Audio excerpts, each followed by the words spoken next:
Computer, initialize holosuite.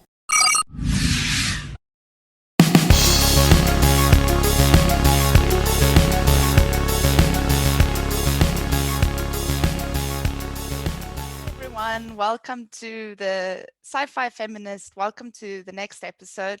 Today I'm joined by a really special guest. I call her my sister in academia because we have the same supervisor, and our research topics are quite similar too. Not exactly the same, but it's in a similar directions. So I'm really happy to have her here today. Her name is Courtney, and she did her master's dissertation on this very cool character called Lilith. So I read her MA, her master's dissertation, and then today I would just like to discuss her research. So I hope everyone, you really enjoy this episode. And let me hand over to Courtney. Courtney, so you decided to write about Lilith. And when I read your dissertation, I was just like, wow, I never knew she had such ancient origins and that she's been around for so long. So can you elaborate on why you chose to write about Lilith? Because that's quite to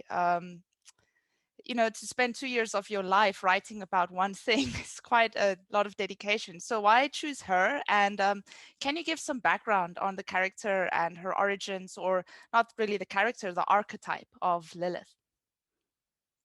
Well, first of all, thank you so much for having me. Definitely my sister in academia.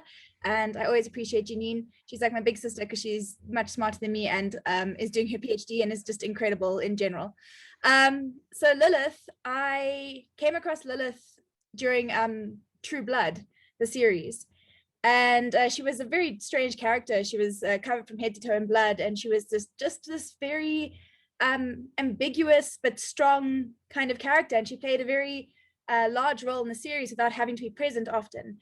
And then as I became aware of her, all of a sudden, she was everywhere. I found her in popular culture, I found her in art, I found her in history books, I found her in games. And I feel like that's kind of the magic of Lilith, because she's been everywhere always. And until you kind of open your eyes, you've never heard of her. I know some people that had never heard of her until I forced them to sit across from me at a table and listen for hours about her. But I think that was the main reason that I decided to continue my master's on this figure that was so ambiguous and unknown, but at the same time existed throughout history, throughout culture, throughout art. We'll get into a bit of her origin, and it's so surprising because she's in well-known art pieces and literature. So I think that's probably the main reason why I got into Lilith and why I continued with Lilith, because she was just a fascinating, almost enduring figure that flew under the radar and still flies under the radar today. I must say, sorry, I'm going to interrupt you. While I read your the part where you talk about the origins of Lilith and where she came from, I was also like, oh my goodness, she's literally everywhere, and not a lot of people know about her. Actually, the first place I knew about her, that's why when you told me you're doing your thing on Lilith, I was like, oh my goodness, because I've heard of Lilith, and actually this was in I used to be a heavy metal fan, and there was this band called Cradle of Filth, and they did a whole album on Lilith. It was called Dark, Darkly Venus Aversa, and there was this one song on the album that I really liked. It was called Lilith Immaculate, and they did this like entire album focused on this character. So when I read the origins of Lilith, I was so shocked because I didn't know that she goes so far back. Okay, go back to you. You were going to talk about the origins. But that's so true. I felt the exact same way. I just thought that she was this really cool post-feminist character that was in film and series. I mean, she always is depicted as this badass, and she's always, very beautiful, but still strong, and she has a lot of power. And I really liked her as a figure just without having any context. And then the deeper I went into research, I mean, the first time I typed into Google Scholar Lilith, it came up with many, many, many results. And I was like, oh, Oh, so we all know Lilith then. Cool. And I remember going through this one website, and it was so long, and didn't even go into depth. It was just, these are where she is found in history. And even with my master's, I had to slice it down a lot, because she's, honestly, you could pick a religion, you could pick a culture, you could pick a country, and there's Lilith somewhere in there. So I think the first time she was ever known as Lilith, there's been like little things in between. She was like part of a group of wind spirits in Mesopotamian culture, but I think the first actual depiction of Lilith was in ancient Sumerian times. It was in a text, the Epic of Gilgamesh, which took place, I think, around 2000 BCE.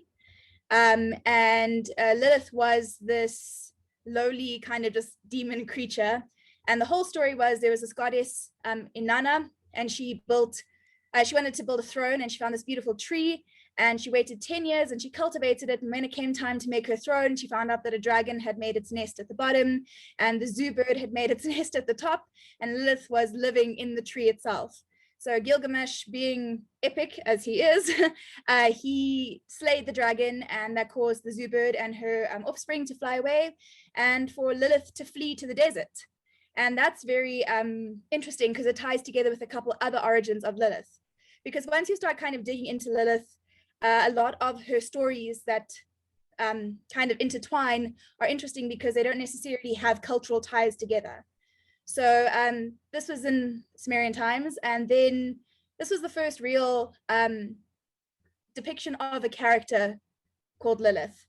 Then we had the Babylonian Talmudic relief. So these were, I think, let me check my notes to not lie to anybody, because I don't want to do that.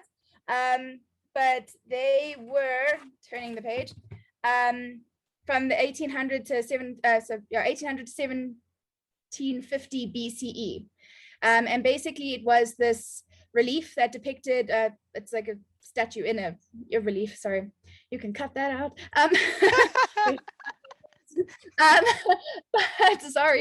But basically in this relief, it was the first visual representation of Lilith, and she's depicted as this again very female, sensual kind of figure. She's got big hips. It indicates fertility, which was very nice back in the day.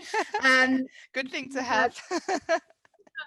Fertile hips, drives the boys wild. And she had these clawed feet, and she had wings.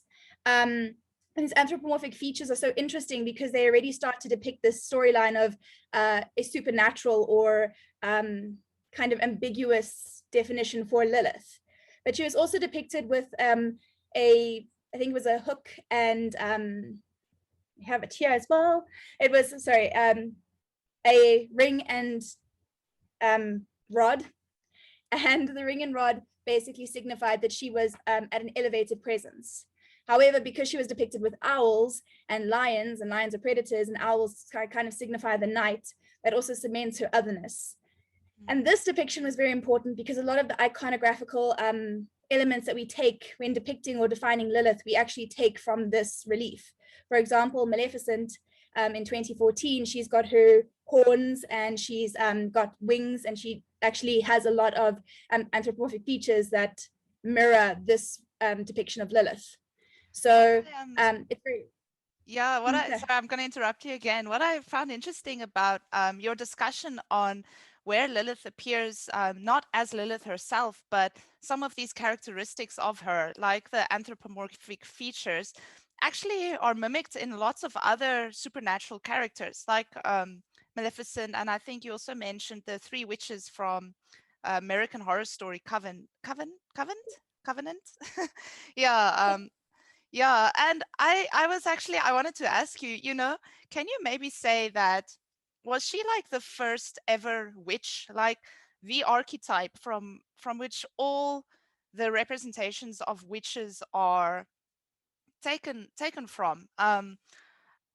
Although I guess it's only like 2000 BC that she started to feature, but for me, I guess the fact that she's really, and I think this links to her other origin, which is the biblical one, that she was Adam's first wife, and so she's part of that whole creation myth.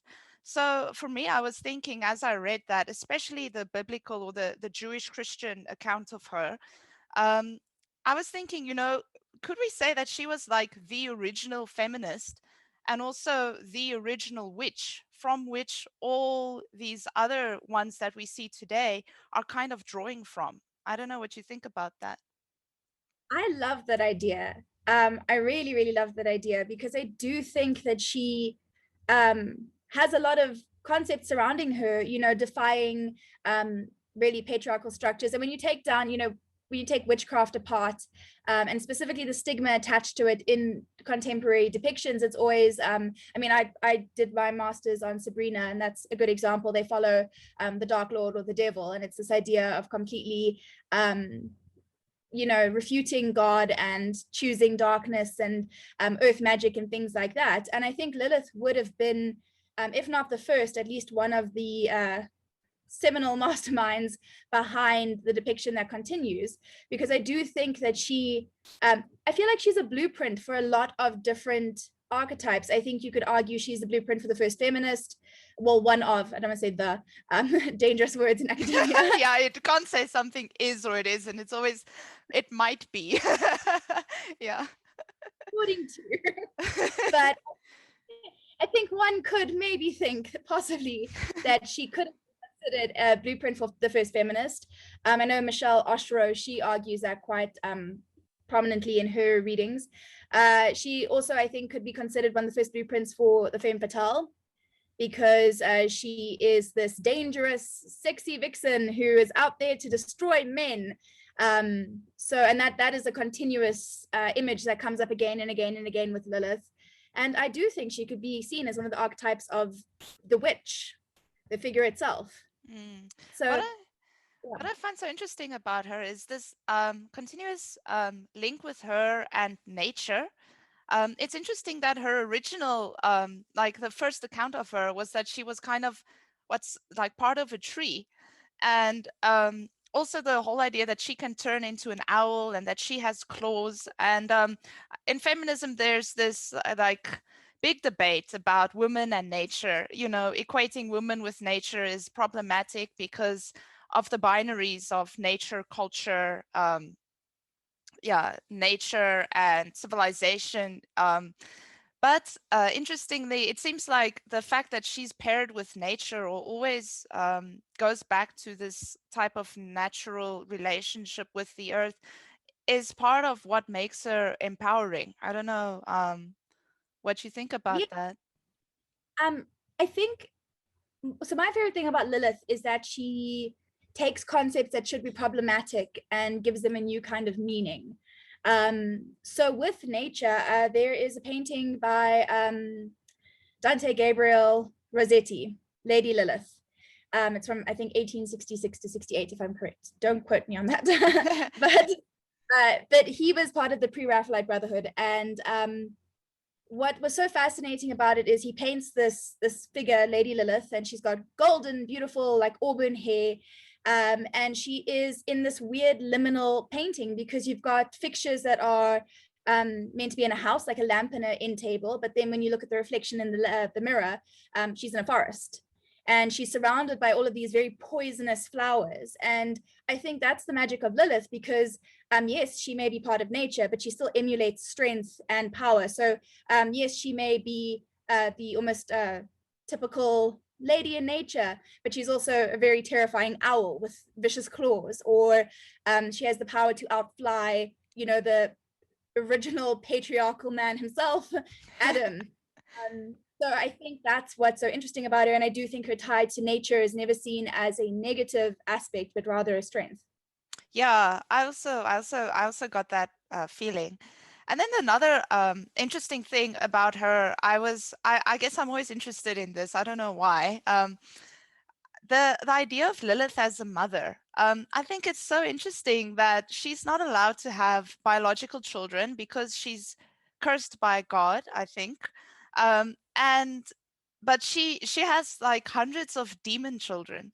And again, motherhood and feminism, it's an old debate. Does motherhood subjugate women? Is it motherhood that oppresses women?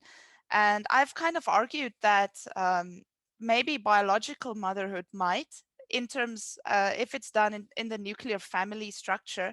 But what's so interesting about Lilith is that there's no nuclear family, and she doesn't have biological children, but she has these demon children. So I don't know if, what do you think? What's your take on that? I thought that was so interesting.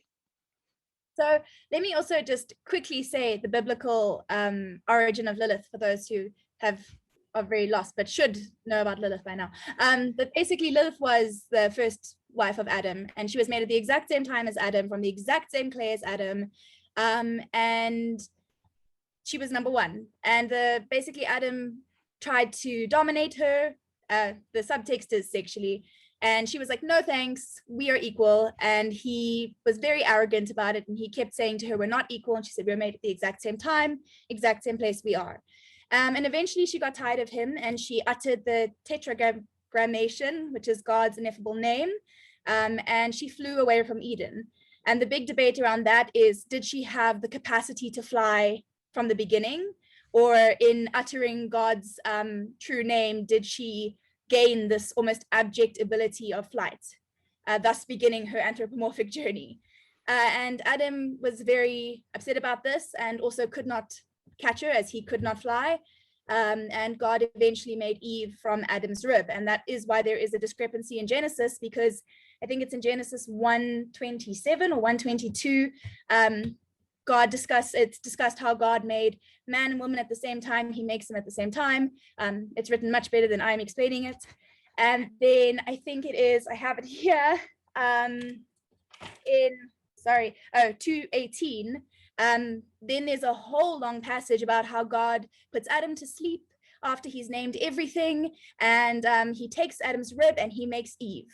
And there has been a debate for a very long time as to why there are two women created at very different times in the Bible. And it's thought, apparently, as we say, that Lilith was the first. So to readdress your question of the mother, I think it goes back to the abject, which Barbara Creed kind of describes as something that is close to recognizable, but also very strange, and kind of gives you the creeps. The best way I think of it is when you have a glass of milk and it gets that really gross skin on it. And you can drink it, it's fine, won't kill you, but it really freaks me out. And that like delves very nicely into, Julia Kristeva's Powers of Horror essay, and her arguments on the abject. And I think the biggest form of abjection would be motherhood, because women can create life and men cannot. And with our fantastic patriarchal structures in place, when women can do something that man can't, it doesn't make her better, it makes her other. So I think, again, it redirects back to the idea that Lilith takes these concepts that should be very problematic, and she kind of flips them on her head. And not only is she the strange kind of maternal figure, because she creates like over 100 demon babies a day, when God tries to kind of make her return to Eden, she makes a deal and she says, well, kill 100 of my demon babies every day. I don't mind, I just want freedom. So now you've got this weird demon mother who's also like, I don't mind, kill my babies, I don't care, I'm not a great mother, I want freedom. So it's very, I think, it again throws all the structures on its head. It takes like almost like a little bit of a archaic abject motherhood approach, where she's like the creator of all and the end of all, because she's very happy to sacrifice her children. But yeah, she's a very interesting maternal figure, even in the series. So spoilers, very sorry, but in the series Sabrina, The Chilling Adventures of Sabrina, in the 4th season, she has a child and she kills it. And you think it's a joke, you think it's like her trying to protect her son, and she does do it in a way to protect her son so he doesn't get raised by like the devil. But she kills her child. Like this entire series is building up to this weird, like maybe she could be maternal, and she just kills it. Yeah. And then goes on and she becomes the leader of hell. So it's not even like she has these hectic repercussions for it. That's interesting. She yeah, like you say, she's this like super mother, because she gives birth to 100 like babies a day, but then she's also the anti-mother, doesn't care. I found it quite interesting. In the somewhere you talk about this. Now I lost my train of thought. Oh my goodness. Right, because I talk. I told myself, remember what you were going to ask, and then I literally just forgot it. Okay, it will come back to me. Yeah, it will come back to me. Oh yes, that was it. Okay, I got it. I think somewhere you said that Lilith, I don't know if I can't remember if it was when you were talking about the femme fatale or about Lilith, but she kind of encapsulates all men's fears about women. It seems like she's just this product of what men fear the most about women, which is the fact that, women can give birth. That is terrifying. And even more terrifying is if they don't care about their babies. So she's like this, like, gives birth a lot and then doesn't care about her babies at all. That seems to be like the scariest thing ever. And the fact that she, tried to be equal to Adam, I think that's also a big fear. And I think you talked about this with the femme fatale too. She really embodies all the fears about masculinity, and that she might not really be a feminist, but rather just the product of men's fear about women, which happens to be some sort of a feminist. I don't know what you think about that. I think a lot of our feminists today were never intended to be feminists. I think the people that we emulate and see as role models were intended initially as warnings or problematic ladies. When the femme fatale took place, or the character started forming in the Victorian era, you had these women who were at home and they were in their nice little corsets and were really considered just like very attractive chairs that men own. And had these sexy vixens who really defied men. And I think I think the femme fatale and Lilith kind of go hand in hand in a lot of ways, because I think they both come up for a similar reason. And I think they always have an adverse effect, because you have this femme fatale that is supposed to be this warning sign, like, don't be like this person. And yet in the Victorian era, books about the femme fatale were read predominantly by women and were very popular. With Lilith, you have this figure that is supposed to be dark and evil and doesn't like her children, and that's supposed to be problematic qualities. And today we, I think, overlook that in favor for autonomy and freedom. So I think she's very cool in the sense that I think you're right. I don't think she started off as an intended feminist, but I think she kind of got there along the way while enduring throughout history. Yeah, and it's quite interesting that the femme fatale, like you described, in the Victorian era, and I think even the 1940s and 50s, at the end, she's kind of punished for her empowerment. But then later, the femme fatale, she's not punished, but she kind of gets away with it. And I'm thinking about Lilith too. Obviously, she's punished, in the original creation myth, the one with Adam. She's punished by God for defying Adam and defying God. But then we see in Sabrina too, and I'm not sure, I haven't actually watched the Chilling Adventures of Sabrina, and I'm not exactly sure how it ends, but it seems like she's also not punished for that, but she becomes the queen of hell. Am I right? Yes, you are. She ends up taking the devil's powers. He's like the most feared character throughout the entire series. Everyone is terrified of him from the get-go. And in the end, she finds this like ancient sword and she siphons his powers because he takes hers from her at some point when she kills his son. There we go. I remembered that. And how it ends. So I know that Sabrina was cancelled. So I think that maybe was not the intended ending, but I think that's one we're left with. And I love it because I was so worried that she was going to have this dramatic fall and undo all of my research. And instead, like, I was going to be happy if she just kind of stayed as she was, like this cool, powerful, doing her own thing, demoness witch. And she became not only the queen of hell, but she kind of destroyed her competitors and she literally danced with the devil and won. So I think even with the femme fatale, even with the modern day femme fatale or contemporary femme fatale that is kind of coming through, when you think of like Gone Girl, you have these terrifyingly brilliant women who are getting away with it. They are not seeing any punishment. Sometimes no one else knows about how evil they are except for the audience and like one character, as in Gone Girl. Everyone thinks this poor woman came home and her husband's a little bit like, oh. So I think I really enjoy how we are almost encouraging this model or this figure that can have power and can remain female without all these unnecessary consequences or punishments that come with power. Mm-hmm. And I'm wondering, what is your take on her sexualization? Like you mentioned, she starts off, the Lilith in Sabrina, she starts off as the really nerdy school teacher, and then the school teacher gets eaten by Lilith or killed by Lilith, and then Lilith takes over the school teacher's body. And then you said it so nicely, you said she gets a post-feminist makeover and suddenly we see her wearing these really low halter tops, and you see she's much more sexualized, and suddenly she wears makeup. Do you think that aspect of her, because I've argued in terms of Lara Croft, that her sexualization is problematic. And like you also pointed out, most of these series are written by men and directed by men, like Lara Croft too. So I'm wondering, what's your take on her sexualization? Do you think that that empowers Lilith, or it doesn't?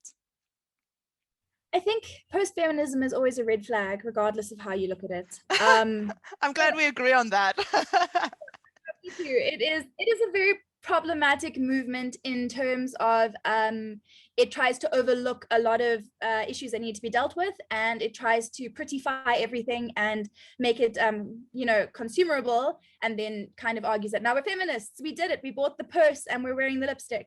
And I think that it did derive obviously from third wave feminism, which was necessary and very important, but I do think it kind of went on its own tangents and got a little bit confused along the way. I think the thing that I find with Lilith is, I think with her beauty, it's almost so intertwined with her identity that if you were to separate it, I think you wouldn't almost recognize the figure itself. I mean, she's always known as this unearthly, beautiful woman with long hair. And I do think there are drawbacks to that. I do think that that's the reason she was able to become this warning to women throughout history, because she did emulate these qualities that weren't really seen as, well, at first they were seen as prostitute-y because she had like a lot of makeup on. And then it became this almost like rah, rah, rah girl power model, which still had problematic undertones, because it was the idea that you only got attention or power when you looked a certain way. And I know we are moving very much away from post-feminism, but I do still think that Lilith has some relevance in her post-feminist kind of makeup.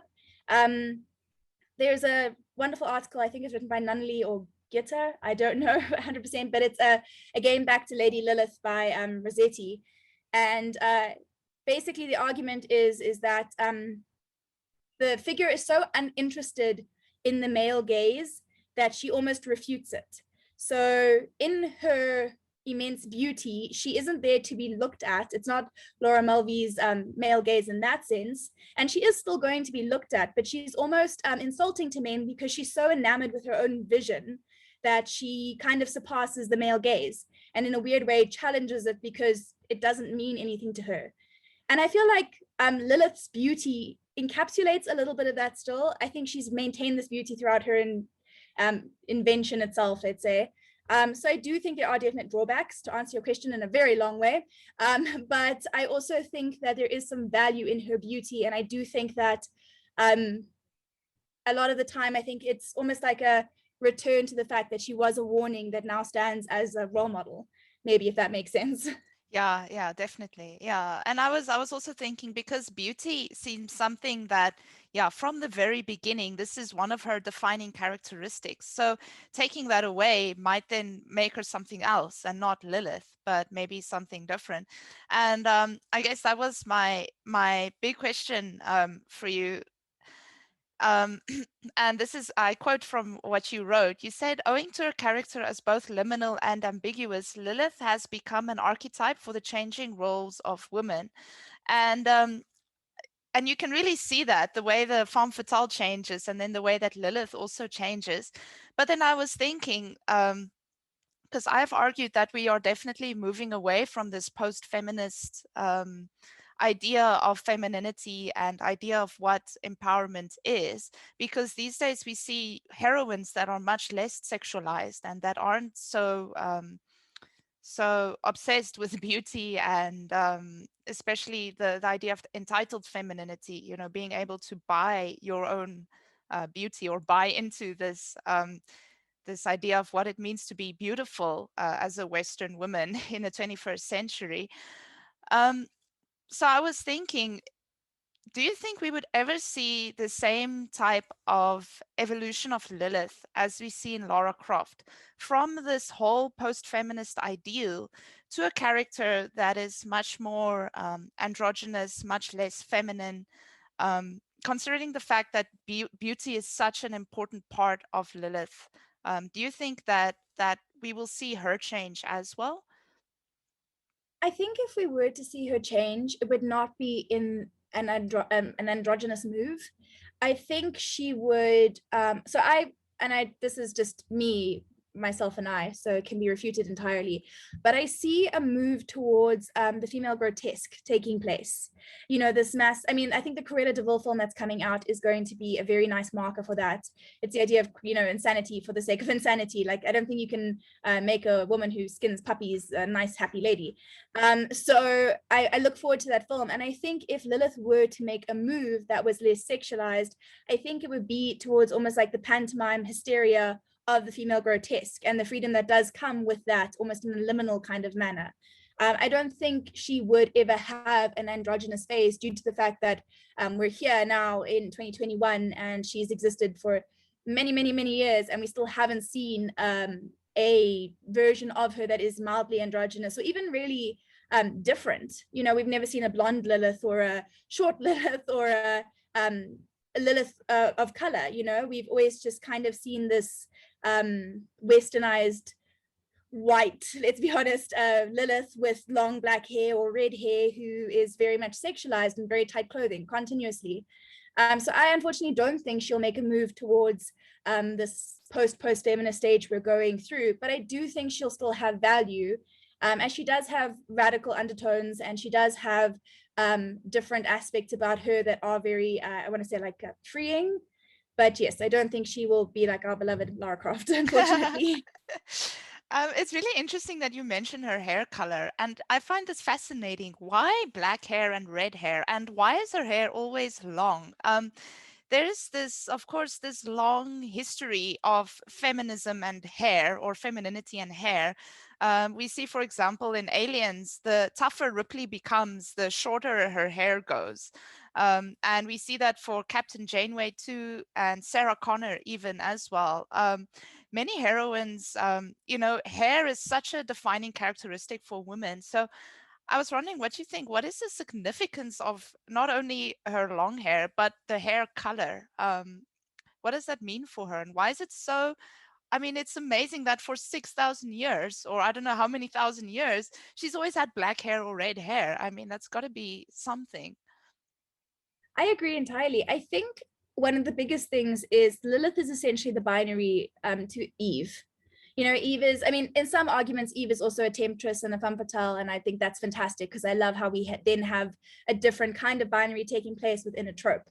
But Eve is depicted as this sweet little milkmaid, blonde, who is there to help her husband Adam.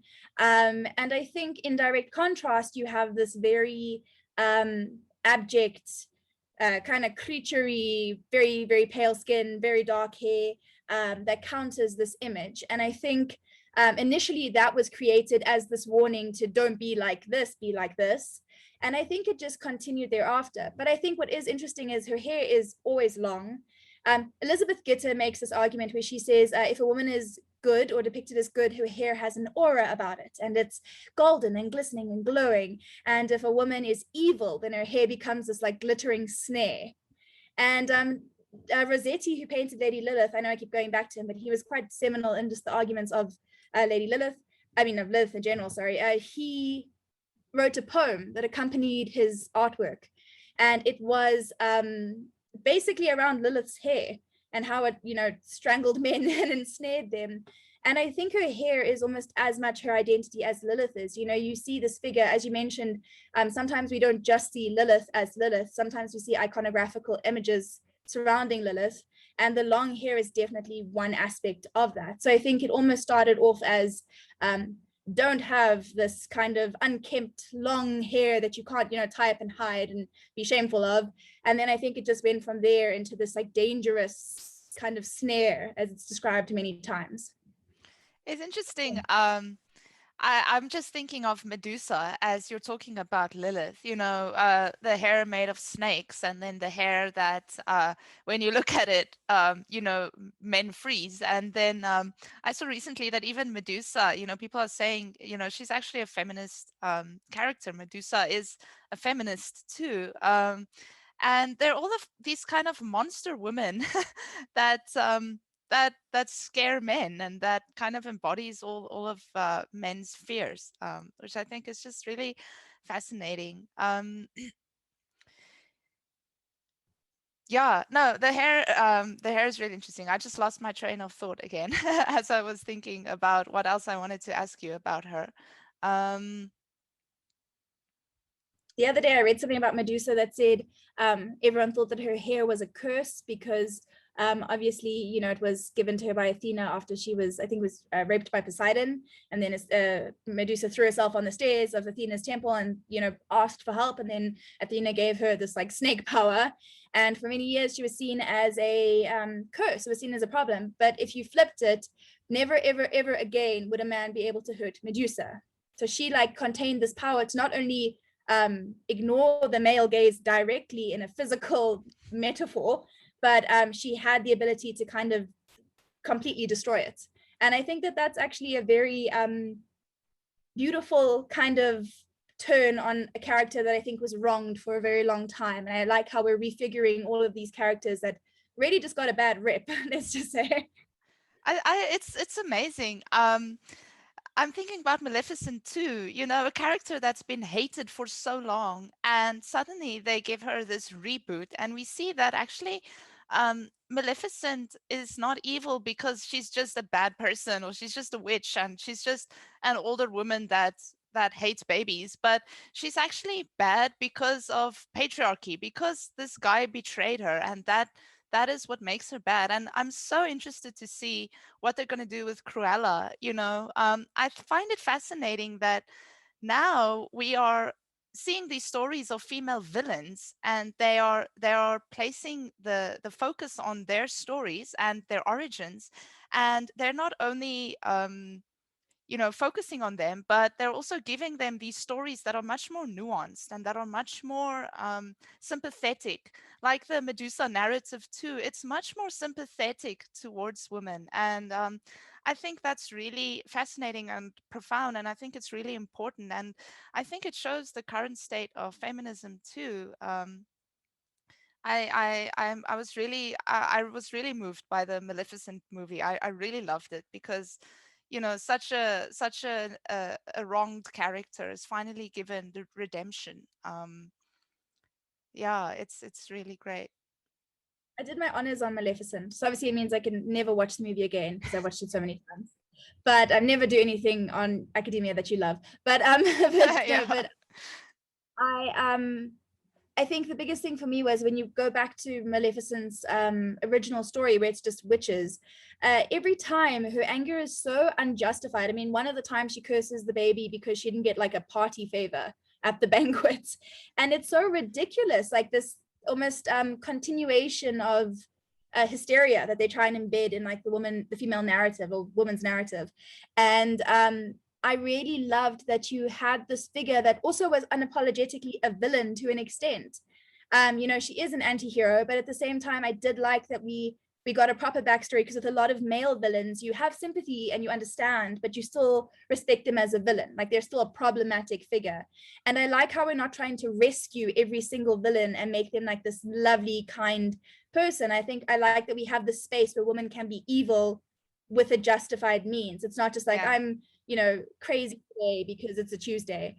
And I really hope that Cruella de Vil is going to have a similar kind of air about it, and even more so like she's a villain. And I'm really hoping that we play on that in a few ways, because I do think that there's a lot of potential in that, because I think Cruella is, first of all, she's like one of the famous female grotesque figures out there. And she's also just, I think, such an interesting character to unpick. So I'm really looking forward to that film. Yeah, it's amazing. You also mentioned in your dissertation that even the Lilith in the Chilling Adventures of Sabrina, she starts off as a villain, and then she also becomes more a type of anti-hero. Can you elaborate on like how that process takes place? Because I think this fits in with what we're currently seeing in popular culture. There's definitely a move towards female anti-heroes instead of just women being pure evil because they're women. And I know this trope of the evil woman is usually older women, women in their 40s. They're portrayed as these really evil women with no motivation. So I'm wondering, what does it mean for Lilith to now become this sort of anti-hero and not just this pure villain of all the narratives? In the series, she's honestly just a fantastic character, and she was just everyone fell in love with her. I mean, she was never like, I'm the good guy now, rah rah team. And a lot of the time she was kind of just going with her motives. But there were many different moments. So initially she starts off as this kind of like foot soldier for the Dark Lord. Casually saying Dark Lord on a podcast, but anyway. The Dark Lord. Voldemort, the devil. She basically starts off as this very meek and a bit pathetic foot soldier, and her whole goal is to get Sabrina to sign away her name to the devil. And then as it goes, she begins to kind of question the power structures in place, and she kind of starts, so she was promised that she'd be the Dark Lord's right-hand man and, you know, his queen of hell. And as she keeps going, she begins to kind of question, why is she doing this with no reward? She starts to kind of buck against the patriarchal systems in place. And while that is taking place, the series itself has got a lot of wonderful opportunities for feminist kind of arguments to take place. So the character Mary Wardwell, the teacher that she takes on, this Lilith character almost has like a dual feminist, I want to say, transformation taking place, because while she's kind of questioning and starting to buck against the Dark Lord, there's a very misogynistic, awful principle in place, and then she eventually eats him. But she literally, fights with him a lot as well. And then when we get to about season 2, she becomes quite a prominent character there, and she bounces between helping and completely trying to destroy. But even when she does that, she does all of this hard work, and you understand why, because it's from pain or misery or revenge. It's all justified. It's not like one day she's like, let's go and kill a family. And it's always undone before any damage takes place. So it's never like a permanent problematic kind of train of thought. And at the end of everything, she helps the Sabrina team a lot. And she also really just kind of questions any kind of male patriarchal figure that takes place or stands before her throughout the rest of the series. So it's a wonderful transformation.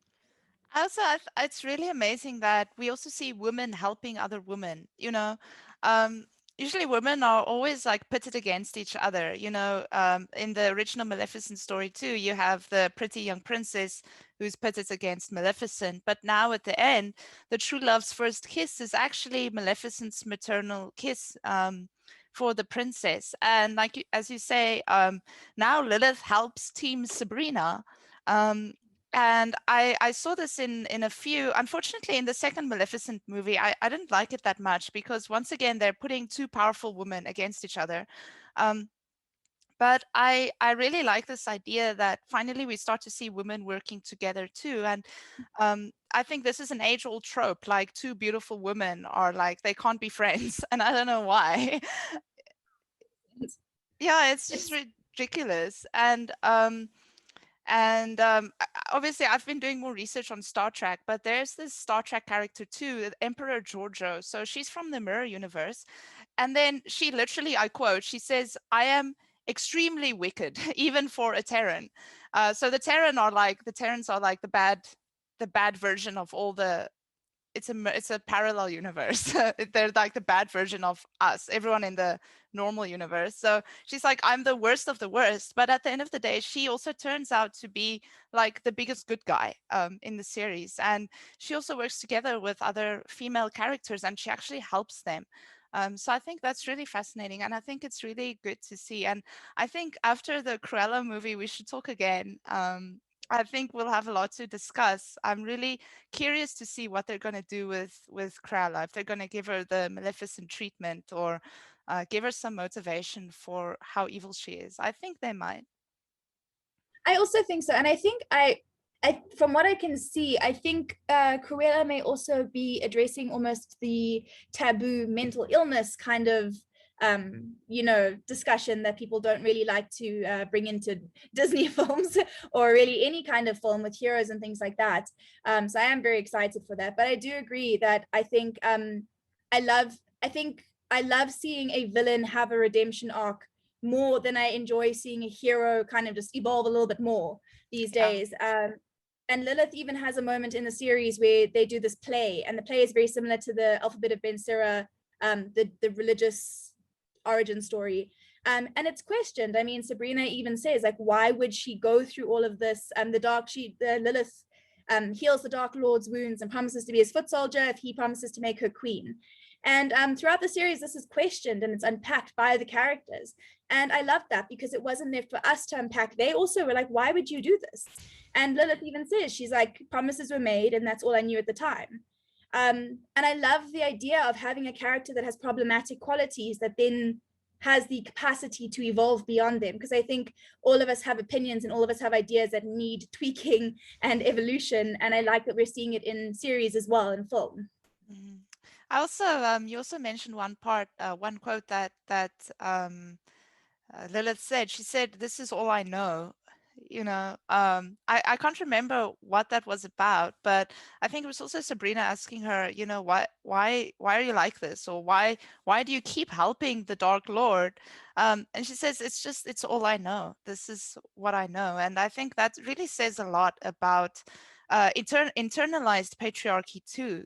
Sometimes it's all we know, and it's so difficult to move beyond that. But when we see that actually happening, it's really hopeful and really great to see. I saw that I love the Giorgio, the Emperor character in Star Trek, because she's known as violence, and then when she's finally shown a different way of life embodied by the Federation, then she changes, and I think that's really hopeful. I think many of these arcs are quite hopeful, and I think Lilith's transformation too, because it reveals the changing roles of women, and I feel like the future for women is quite hopeful. Maybe I'm naive in saying that, but just when I look at these characters, I kind of feel like that might be something.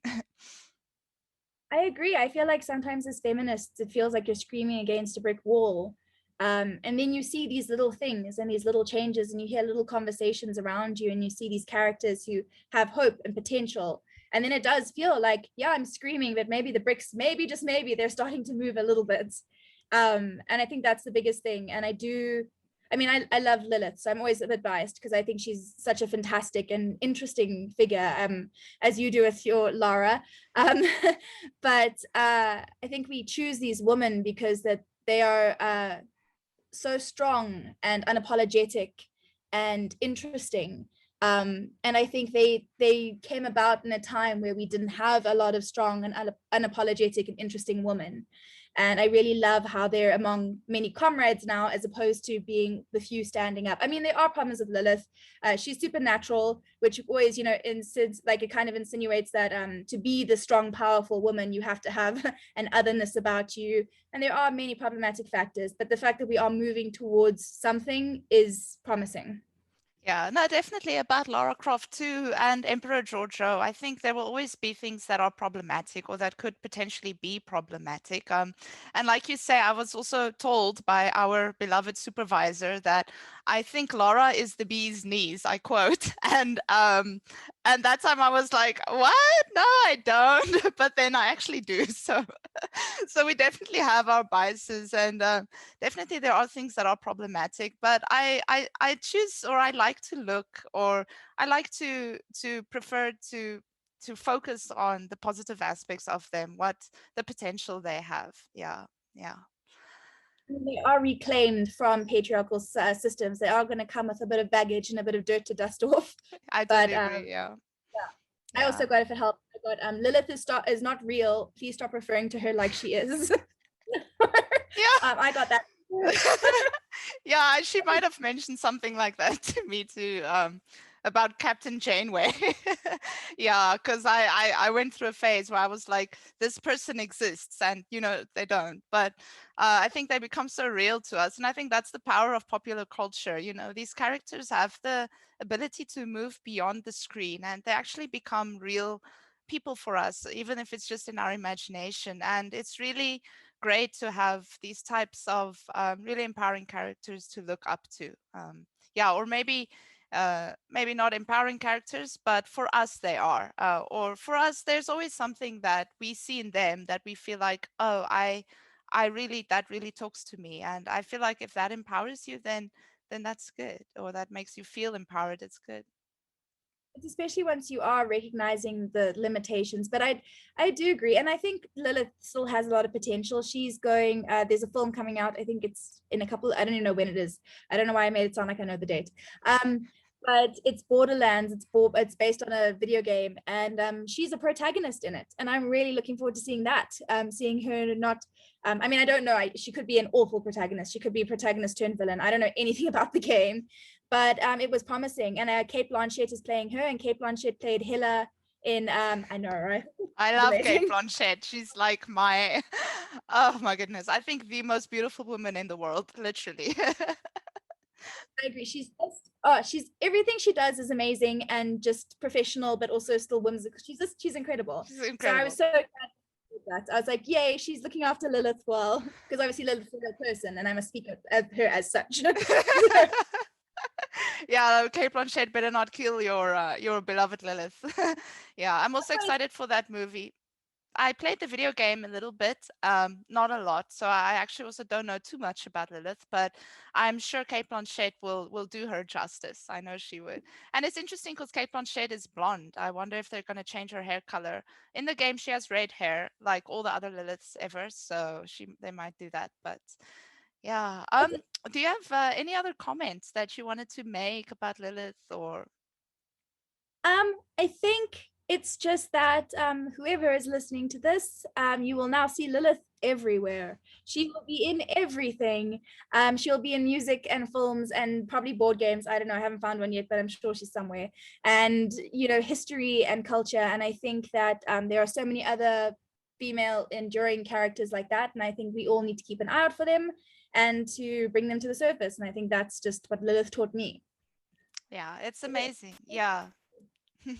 Courtney, thank you so much. This was so insightful, and I got a few ideas of like, oh, I should write a paper on this, or we should write a paper together on this. So I'm gonna invite you again after the Cruella film comes out, if you would be willing. I think you are the perfect person to discuss that film with, and thank you so much for your insights. Yeah, this was really great. I really learned a lot, and I'm sure everyone really enjoyed this episode, and hearing from a professional Lilith scholar, or someone who's the expert on Lilith. Thank you so much for your time. Yeah, this was really great. Thank you so much. Thank you for having me and just creating a space like this. And just thank you for being you. Janine is always amazing. So thank you, Janine. And I look forward to on Cruella.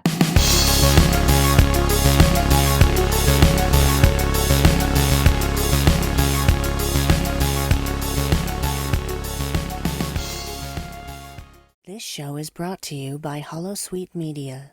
Computer, list other available Holosuite Media programs. Loading Holosuite Preview Program 4, The Expanse, an Enterprise podcast. Trip's able to get that taken care of in a couple hours, because I think he also had to realign the warp coils a little bit to get it to work. Back on the Bird of Prey, Sung tells them that he's going to take them to the Briar Patch. I'm not even going to attempt to call it or pronounce it in its original Klingon at this point. Lazy. Lazy. Well, you Lacking know. commitment. Loading Holosuite Preview Program 4, Random Trek Review, a Star Trek review podcast. We get kind of that funny little bit where he's got the relationship book, and I guess maybe they're foreshadowing a little bit of, future, hunk Odo. The like romance book was hilarious. He had a funny line. I forget what it was exactly now. I didn't write it down. I only read 3 chapters. Oh, yeah, that's it. Yeah, exactly. Yeah. That was pretty good. And they definitely do this. When they have kind of a heavy, deep episode, they'll sometimes put a little bit of a joke or something light off the top. Computer, deactivate Holosuite.